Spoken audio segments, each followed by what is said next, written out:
ప్రియాతి ప్రియమైన దేవుని పిల్లలందరికీ క్రీస్తు పేరిట శుభాభివందనములు తెలియపరచుకుంటూ అందరినీ దేవుని యొక్క సన్నిధిలో నడిపించటానికి తగినట్లుగా నేను దేవుని కృపతో నిలబడి ఉన్నాను.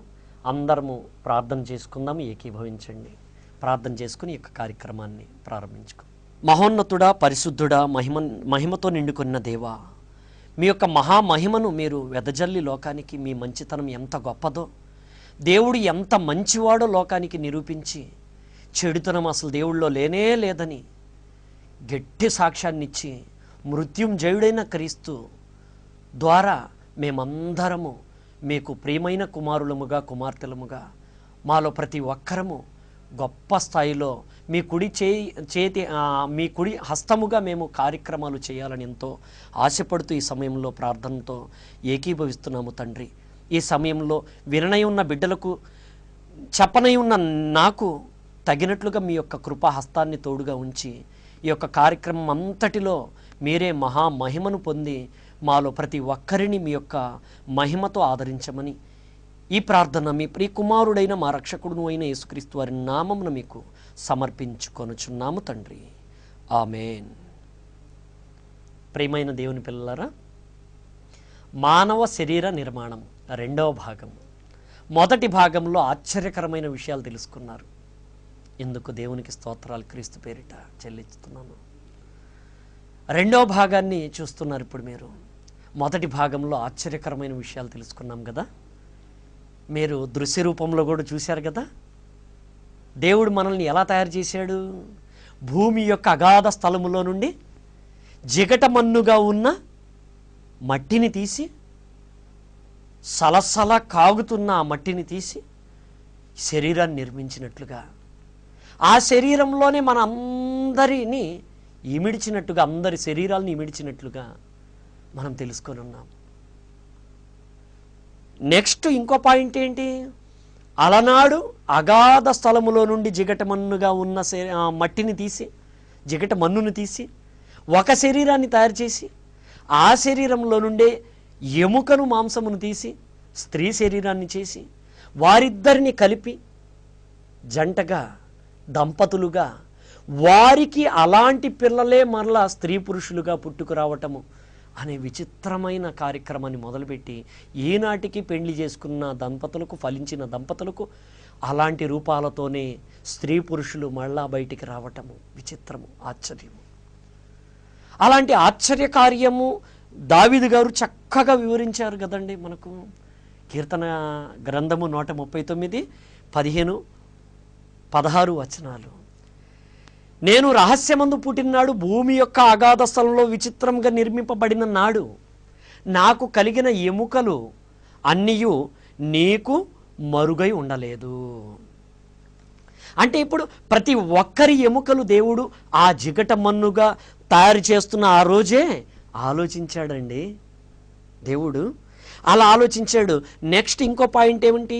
16వ వచనము, నేను పిండమునై ఉండగా. ఎప్పుడు పిండముగా ఎప్పుడున్నాడు దావీదు?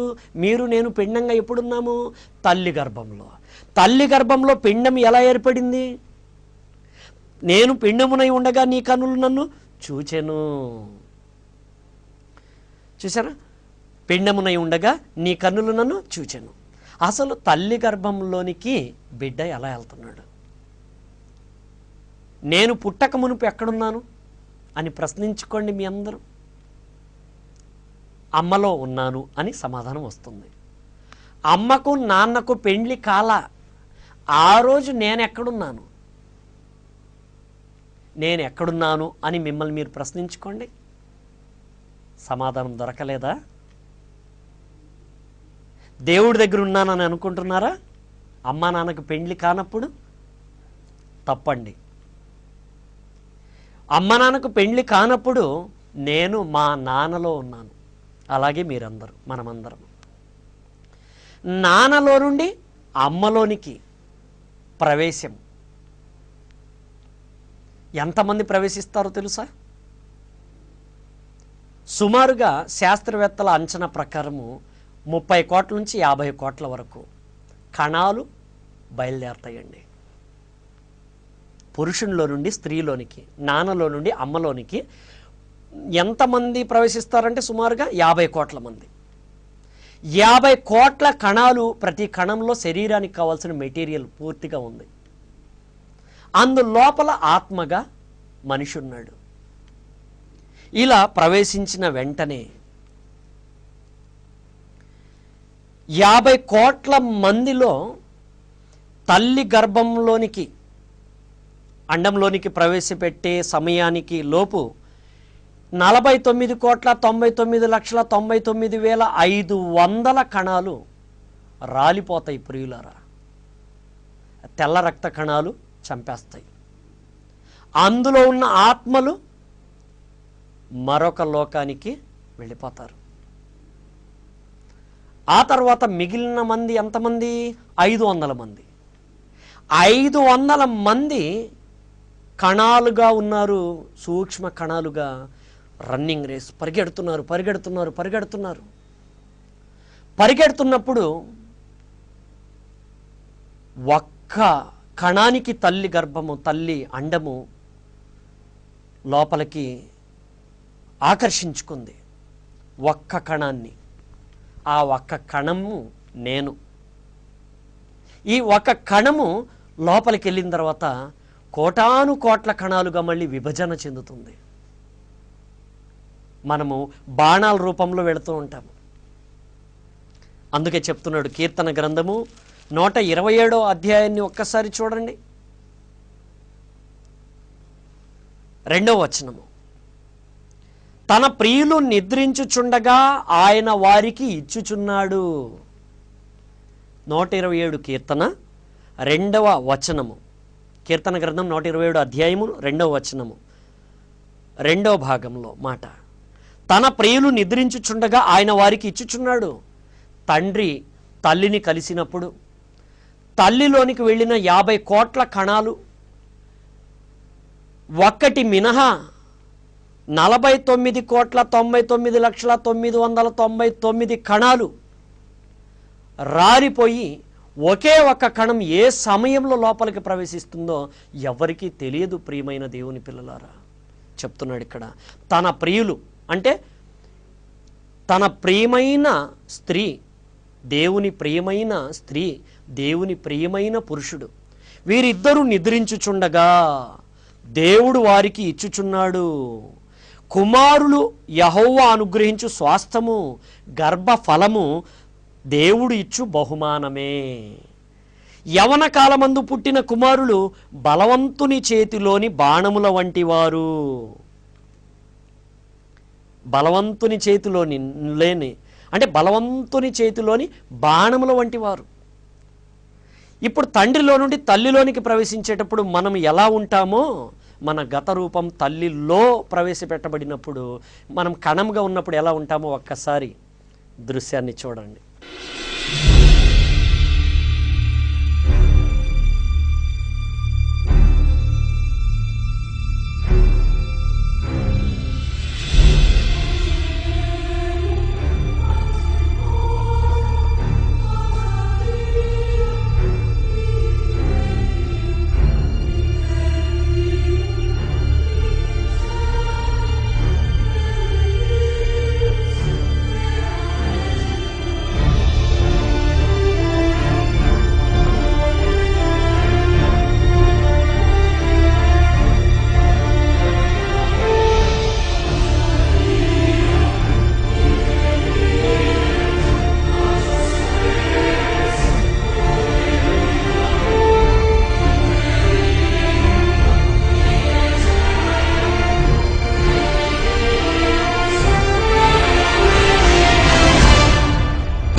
చూశారు కదా, బాణాల్లాగా వెళుతున్నాం చూడండి మనము. అంటే 50 కోట్ల మందిలో నేను ఒక్కడినా? అవును. నేను ఒక్కడిని గెలిచానా? అవును. చూసారా, తల్లి గర్భంలో ప్రవేశపెట్టబడినప్పుడు ఆ గర్భంలో ప్రవేశపెట్టడానికి ఒక్క కణాన్ని ఎలా లాక్కుంది చూడండి. తల్లి అండము విడుదలైనప్పుడు ఒక్క మనిషిని లాక్కుంది లోపలికి. ఆ మనిషి లోపలికి ఎంటర్ అయిన తర్వాత ఏమి జరిగింది? కోట్ల కణాలుగా ఆ నిర్మాణము. నేను గెలిచానప్పుడు. ఇలా ప్రపంచంలో పుట్టుకొచ్చిన ప్రతి ఒక్క మనిషి 50 కోట్ల మందిలో ఒక్కడుగా గెలిచాడండి యుద్ధంలో.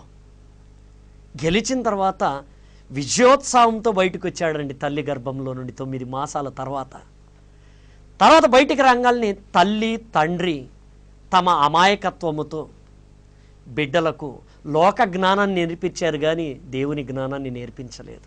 అప్పుడు తప్పిపోయారు. అలా తప్పిపోవటం వలన ఇప్పుడు మనకు కేర్ ఆఫ్ అడ్రస్ అర్థమవుతున్నప్పుడు ఆశ్చర్యం అనిపిస్తుంది మీకు, నాకు, అందరికీ. బలవంతుని చేతిలోని బాణముల వంటి వారు, యవ్వన కాలమందు పుట్టిన కుమారులు బలవంతుని చేతిలోని బాణముల వంటి వారు, వారితో తన అంబుల పొది నింపుకొనినవాడు ధన్యుడు. అట్టివారు సిగ్గుపడక గుమ్మములో తమ విరోధులతో వాదించుదురు. ఈ మాటలు ఇంకొక అద్భుతమైన వివరణ ఇస్తున్నానండి నేను. ఏంటంటే ఆ వివరణ, యేసుక్రీస్తు 50 కోట్లలో ఒకడు కాడు. మీరు నేను అన్ని తరాల్లో ప్రతి తల్లి గర్భంలో నుండి బయటికి వచ్చిన ప్రతి ఒక్కడు 50 కోట్ల మందిలో ఒకడైతే క్రీస్తు 50 కోట్ల మందిలో ఒకడు కాదండి. స్పెషల్. నేను పుట్టకముందు ఎక్కడున్నాను? అమ్మలో. అమ్మలోనికి ప్రవేశించక మునుపు, అమ్మకు నాన్నకు పెళ్లి కానప్పుడు నేను ఎక్కడున్నాను? నాన్నలో. చూసారా, ఎక్కడున్నాను నేను? నాన్నలో. మీరు కూడా అంతే. దేవుడి దగ్గర అనబాకండి. దేవుడి దగ్గర అప్పుడే కాదు, నాన్నలో ఉన్నాము. కాబట్టి నాన్న అమ్మని కలిస్తే అమ్మలోనికి ప్రవేశపెట్టబడిన కణాల్లో, కోట్ల కణాల్లో నేను ఒకడిని నా తల్లి గర్భంలో. నా తర్వాత పుట్టుకొచ్చిన వాళ్ళు అంతే. అలా మీరు అంతే, మీ తోడబుట్టిన వాళ్ళు అంతే, ప్రపంచంలో ఎవరు పుట్టినా అంతే, స్త్రీ అయినా పురుషుడైనా ఎవరైనా అంతే. ఇదే ప్రాసెస్. కానీ యేసుక్రీస్తు అలా కాదండి. ఆయన మానవుడు కాడు.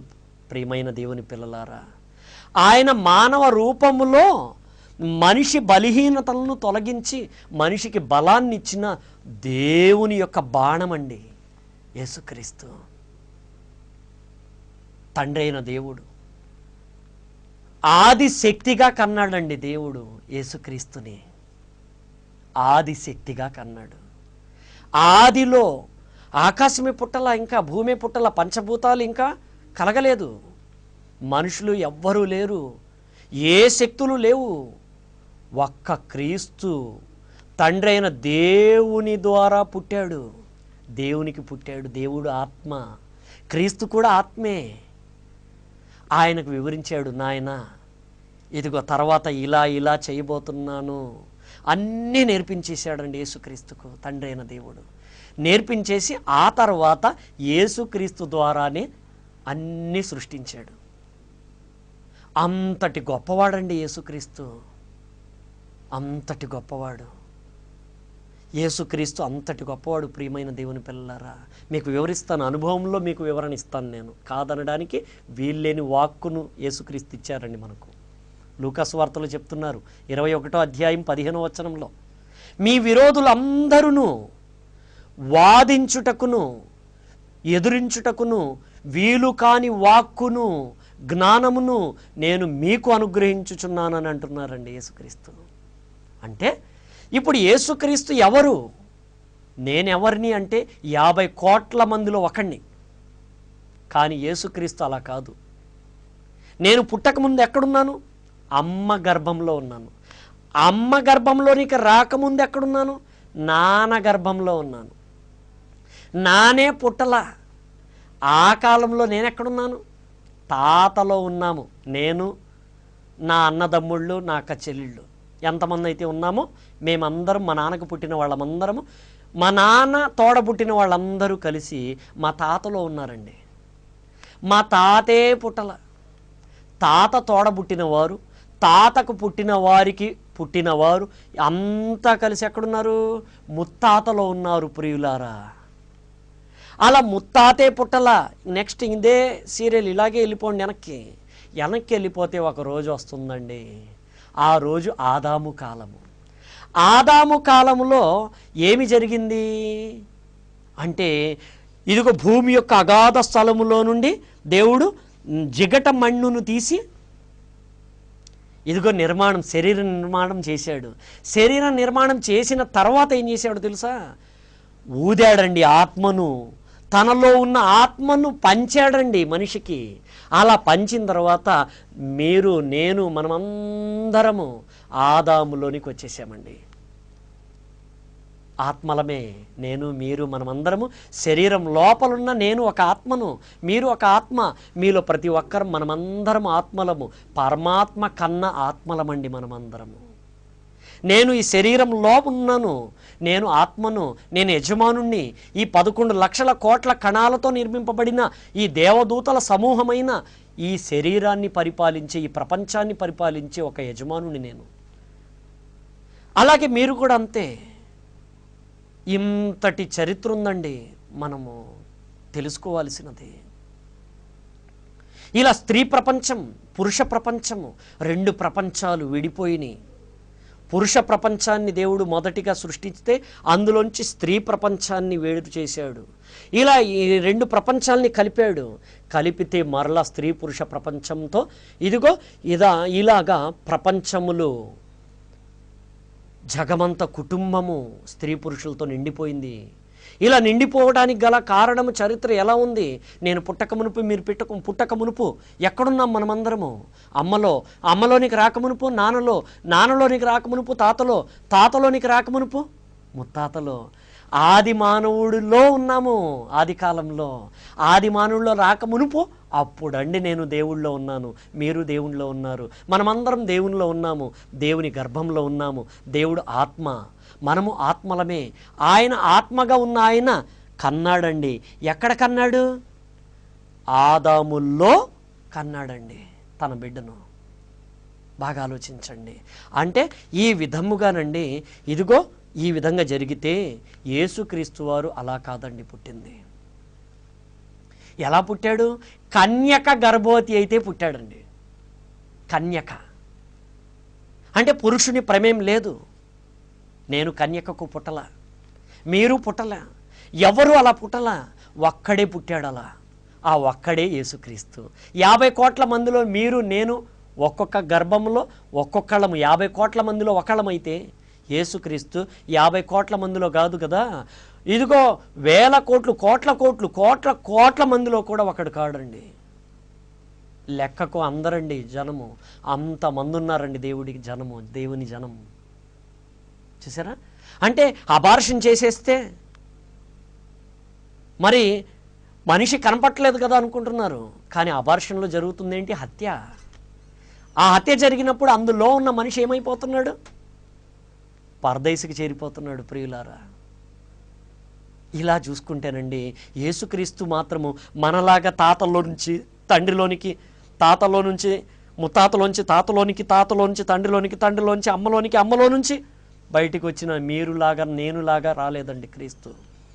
దేవుడు ఆదిశక్తిగా యేసుక్రీస్తును సృష్టిస్తే ఆయన అవసరమును బట్టి యేసుక్రీస్తును పంపించాడండి. చూడండి ఆ మాట పేతురు గారు రాసిన మొదటి పత్రిక, మొదటి అధ్యాయము 20వ వచనాన్ని చూద్దామండి.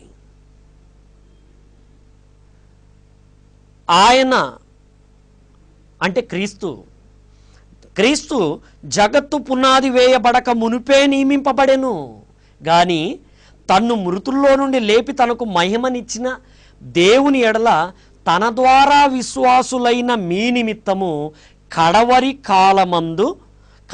కాలముల యందు ఆయన ప్రత్యక్షపరచబడెను. చూసారా? జగత్తు పునాది వేయబడక మునుపే నియమింపబడ్డాడు యేసుక్రీస్తు. చూసారా? అంటే యేసుక్రీస్తు కన్యక గర్భవతి అయితే పుట్టాడు. కన్యక గర్భవతి అయితే ఆయన ఎలా వచ్చాడు ఆ గర్భంలోనికి? పరిశుద్ధాత్మ ద్వారా, దేవుని ద్వారా పరిశుద్ధాత్మ క్రీస్తు ఇద్దరు కలిసి వచ్చారండి. పరిశుద్ధాత్మ క్రీస్తు అన్నదమ్ముళ్ళు. అన్నయ్య క్రీస్తు, తమ్ముడే పరిశుద్ధాత్ముడు. అలా మా కన్యక గర్భవతి అయితే ఆమె నుండి వచ్చినవాడు క్రీస్తు అయితే ప్రత్యేకమైన జన్మ, పుట్టుక ప్రత్యేకము. అలాగే మరణములో కూడా ప్రత్యేకతేనండి. మా ముత్తాత చనిపోతే తిరిగి లెగవలేదు, మా తాత చనిపోతే తిరిగి లెగవలేదు, మా నాన్న చనిపోయారు, ఆయన తిరిగి లెగవలేదు. యేసుక్రీస్తు చనిపోయారు, తిరిగి లేచినట్టు సజీవమైన సాక్ష్యం ఇప్పటికీ తెరిచి ఉన్న సమాధి సాక్ష్యముగా ఉన్నది. ప్రియమైన దేవుని పిల్లారా, చూడండి ఎంత ఆశ్చర్యకార్యము. కాబట్టి మృత్యుంజయుడైన క్రీస్తు మనకు అమృతాన్ని ఇస్తున్నాడండి. అమృతము అంటే సముద్రాన్ని చిలికితే వచ్చేది కాదు ప్రియులారా. అమృతము అంటే ఏమిటి? అమృతము అంటే ఏంటి? క్రీస్తు మాట. ఆత్మకు జీవజలము, జీవ ఆహారము. అమృతము అనగానే ఆత్మకు, ఇదిగో అదే చెప్తున్నాడు చూడండి. చూడండి, యాకోబు గారు రాసిన మొదటి అధ్యాయం, యాకోబు గారు రాసిన పత్రిక మొదటి అధ్యాయము 21వ వచనాన్ని చూడండి. సమస్తమైన కల్ముషమును విర్రవీగుచున్న దుష్టత్వమును మాని లోపల నాటబడి మీ ఆత్మలను రక్షించుటకు శక్తి గల వాక్యమును సాత్వికంతో అంగీకరించుడి. చూసారా? లోపల ఏం నాటబడాలి? అమృతం. ఏంటది? ఆత్మలను రక్షించుటకు శక్తిగల వాక్యము, క్రీస్తు మాట. చూసారా? అలాగే పేతురు గారు రాసిన మొదటి పత్రిక మొదటి అధ్యాయము, పేతురు గారు రాసిన మొదటి పత్రిక మొదటి అధ్యాయము 24వ వచనాన్ని చూడండి. సర్వ శరీరులు గడ్డిని పోలిన వారు, వారి అందమంతయు గడ్డి పువ్వులే ఉన్నది. గడ్డి ఎండును, దాని పువ్వును రాలును, అయితే ప్రభువు వాక్యము ఎల్లప్పుడూ నిలుచును. మీకు ప్రకటింపబడిన సువార్త ఈ వాక్యమే. చూసారా? ఎల్లప్పుడూ నిలిచేది అమృతం. అమృతం అంటే ఏంటనుకుంటున్నారు? అమృతము అంటే సముద్రాన్ని చిలికారు వచ్చింది అనబాకండి. అది తెలియని వారు చెప్పిన మాట. నేనే సత్యమును అన్నారు క్రీస్తు. నేనే సత్యము అంటే నిజం చెప్తే ఎవరు చెప్పాలి? క్రీస్తే చెప్పాలి. ఇప్పుడు క్రీస్తు ఏం చెప్పారు? నేనే జీవాహారమును అంటే ఇప్పుడు క్రీస్తు మాట జీవాహారము, జీవజలము. ఈ జీవజలముగా ఉన్న మాటే క్రీస్తు మాటే అమృతమైతే, ఈ అమృతం అంటే ఏంటి? అమృతాంజన్ కాదు. అమృతము అంటే మృతము లేనిది. చూసారా? అంటే అమృతం అంటే మృతం లేనిదైతే, మృతము లేనిదేంటి? క్రీస్తు మాట. చూసారా? క్రీస్తు మాట మృతం లేనిది. మృతం లేని క్రీస్తు మాట ఏం చేస్తుంది? మనల్ని మృతము లేని జీవితముగా మార్చేస్తుంది, నిత్య జీవముగా మార్చేస్తుంది మన జీవితాన్ని. కాబట్టి యేసుక్రీస్తు మృత్యుంజయుడయ్యాడు. మృతుల పునరుద్ధానంలో ఒకే ఒక్కనికి ఆ పునరుద్ధానం దక్కింది. ఆయనే మనం నమ్ముకున్న యేసుక్రీస్తు. చూసారా? మరి అలాగే మనము కూడా తిరిగి లెగవాలని ప్రయత్నిస్తే ప్రియులారా, ఆ ప్రయత్నం కోసమే క్రీస్తుని నమ్మాలండి. అలా క్రీస్తుని నమ్మితే మీరు ఉన్న చోట ఉన్నట్లుగా మీ బోధకులు మీకు చెప్తున్నారు కదా, చెప్తున్న మాటలు జాగ్రత్తగా వినండి. బైబిల్లో ఉన్న పాఠాలు నేర్చుకోండి. మీ బోధకులు మీకు చెప్తున్నారు. దేవుడు ఏర్పాటు చేసి ఉన్నాడు ఒక పాఠశాల. దేవుని మాటలు చెప్పే బోధకులు ఎక్కడికక్కడ ఉన్నారు. వినండి, నేర్చుకోండి. నేర్చుకున్న మాట ఆత్మకు ఆహారమై ఉన్నది. ఆత్మను రక్షించుకోవటానికి నమ్మండి తప్ప ఈ కుళ్ళిపోయే ఈ శరీరాల కోసం నమ్మబాకండి. ఆత్మను రక్షించటానికి దేవుడిచ్చిన శక్తిగల వాక్యాన్ని నమ్మండి. అప్పుడు ఈ శరీరానికి రోగం అడ్డం వచ్చిందండి. మీకు రోగం అడ్డం వస్తే మీరు ఎలా వింటారు దేవుని మాట? వినలేరు. కాబట్టి దేవుడు ఆ రోగాన్ని పక్కకు తీసేందుకు ఫెసిలిటీస్ పెట్టాడు. మరి ఆ రోగాన్ని పక్కకు తీసుకొని అమ్మయ్య దేవుడు నాకు ఈ రోగాన్ని తీసేశాడు అని మళ్ళీ తినడం ప్రారంభించి, మళ్ళీ తాగటం ప్రారంభించి దేవుడికి థ్యాంక్స్తో ఉత్త చేతులతో హాయ్ చెప్పినట్టుగా చేయబాకండి ప్రియమైన దేవుని పిల్లలారా. తగ్గించుకోండి. దేవుని మాటతో రోగాన్ని ఏ కోణంలో అయినా తగ్గించుకోండి. తగ్గిన తర్వాత ప్రభువా నాకు ఈ ప్రాణానికి జీవాన్ని, ఈ ప్రాణానికి ఆ సంతోషాన్ని, సుఖాన్ని ఇచ్చావు. ఇప్పుడు నేనేం చేయాలయ్యా? ఉదయం తిన్నాను, మధ్యాహ్నానికి అరిగిపోతుంది, మధ్యాహ్నం తిన్నాను, రాత్రికి అరిగిపోతుంది, మొత్తము తీసుకెళ్ళి నేను గుంట నింపేస్తున్నాను. ఇలా సెప్టిక్ ట్యాంక్ నిండిందా అని ఒక ట్యాంక్ వస్తుంది. ఏమీ మిగలట్లేదు కదయ్యా, నేను తిన్నదైనా, తాగిందైనా, ఏం ధరించిందైనా, ఏ సుఖంని అందుకున్నా ఏది మిగలట్లేదు కదయ్యా. కాబట్టి నేనేం చేయాలి ప్రభువా? క్రీస్తు వలె నేను తిరిగి లెగవాలి. కాబట్టి నిలిచిపోయిన క్రీస్తు వలె నేను కూడా నిలవాలి, మహిమగల శరీరం నేను పొందాలి అని క్రీస్తు చెప్పిన మాట మీద ఆసక్తి పెట్టండి ప్రియులారా. చివరికి ఒక వచనము చెప్పుకొని ముగించుకుందాము. ఫిలిప్పీలకు రాసిన పత్రిక, అపొస్తలుడైన పౌలు గారు ఫిలిప్పీలకు రాసిన పత్రికలో 3వ అధ్యాయము 21వ వచనంలో క్రీస్తుని ఎందుకు నమ్మాలో చెప్తున్నారండి. సమస్తమును తనకు లోబర్చుకొన జాలిన శక్తిని బట్టి, క్రీస్తుకు ఎలాంటి శక్తి ఉందంటండి? సమస్తమును తనకు లోబర్చుకొన జాలిన శక్తి ఉందంటండి క్రీస్తుకు. ప్రియమైన దేవుని పిల్లారా, మనం నమ్ముకున్న క్రీస్తు అంత గొప్పవాడండి. అదే చెప్తున్నారు ఇక్కడ, సమస్తమును తనకు లోబర్చుకొన జాలిన శక్తిని బట్టి ఆయన మన దీన శరీరమును, అంటే క్రీస్తు మన దీన శరీరమును, దీన శరీరం అంటే కోల్పోయే శరీరము, తిన్నా, త్రాగినా, ధరించినా, నివసించిన ఏ సుఖమైన లోపలేయండి, మొత్తం మురికైపోయి మురికాలంలోకి వెళ్ళిపోతూ ఉంటుంది, అంతా కుళ్ళిపోతూ ఉంటుంది అంతా. మన దీన శరీరమును తన మహిమగల శరీరమునకు, అంటే క్రీస్తు తిరిగి లేచినప్పుడు పొందాడే మహిమగల శరీరము, ఆ మహిమగల శరీరమునకు సమానమైన రూపము గలదానిగా మార్చును. మంచి ఆఫర్ ప్రియమైన దేవుని పిల్లారా. ఈ ఆఫర్ పొందటానికి మీరు ప్రయత్నించండి. మీకు రోగాలు అడ్డం వచ్చినాయా? శత్రువు భయాలు వచ్చినాయా? అప్పుల భారం ఎక్కువైపోయిందా? మార్గం లేదనుకున్నారా?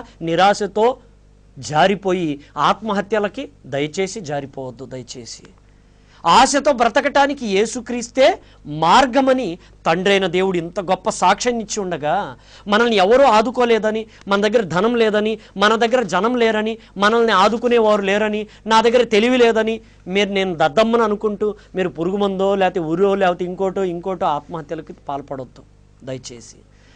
యేసుక్రీస్తు, ఆశతో బ్రతకటానికి యేసుక్రీస్తే మార్గం అని గుర్తుపెట్టుకోండి. ఇదిగో బోధకుల దగ్గర మంచిగా సత్యాన్ని నేర్చుకోండి. అవసరమైతే నా సహాయం కోరండి, నాకు దేవుడిచ్చిన సహాయాన్ని మీకు అందజేస్తాను. సరే, ఇంతటితో ఈ యొక్క కార్యక్రమాన్ని పూర్తి చేసుకున్నామండి. ఇందులో మీరు, నేను సంతోషంగా ఈ యొక్క కార్యక్రమాన్ని ముగించుకున్న సంతోషంగా దేవుని సహాయాన్ని అడుగుదాం. విన్న మాటలు మీరు, చెప్పిన మాటలు నేను మీరకుండా మనం అందరం ఐక్యత కలిగి, క్రైస్తవుల ఐక్యత లోకానికే ఐశ్వర్యము అని నిరూపించుకుందామండి. ప్రార్థన చేసుకుందాం, అందరూ ఏకీభవించండి. ప్రియమైన మా కన్న తండ్రి, మహోన్నతమైన మీ నామం ఎంత గొప్పదో బిడ్డలకు తెలియపరిచారు. ఇందులో ఆశ్చర్యకరమైన విషయాలు నా నోట పలికించారు. ఇందులో నేను ఊహించని రీతిగా, నేను అడుగు వాటన్నిటికంటే అత్యధికముగా మీరు అనుగ్రహించిన ఈ వాక్శక్తిని బట్టి క్రీస్తు పేరిట మీకు మెండైన కృతజ్ఞతా స్తోత్రాలు చెల్లించుకుంటున్నాను తండ్రి. నేనును ఈ కార్యక్రమాన్ని వీక్షించి మీ మాటను అమృతంగా స్వీకరించిన ప్రతి బిడ్డలను తమ యొక్క కష్ట నష్టాల్లో నుంచి బయటికి, మీ యొక్క మాటతో బయటికి వస్తూ, ఏ కష్టాలు, ఏ నష్టాలు, ఏ బాధలు, ఏ రోగాలు, ఏ శత్రు భయాలు మమ్మను మీ వైపు నడిపించకుండా అడ్డు కట్ట వేస్తాయి అనే భయము, పిరికితనము మాలో గతంలో ఉన్నదంతా మేము కొట్టివేసి, ఇదిగో తేళ్లను, పాములను త్రొక్కి వేయుదురు మీరు.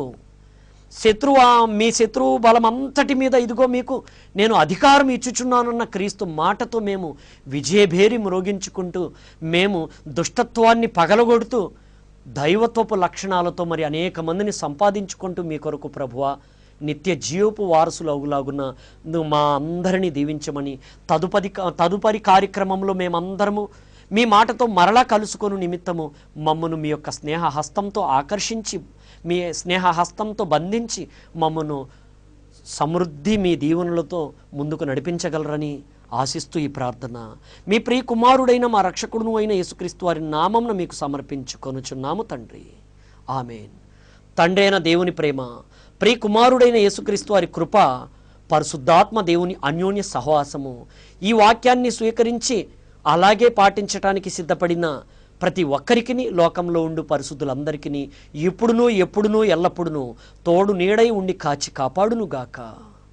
ఆమేన్.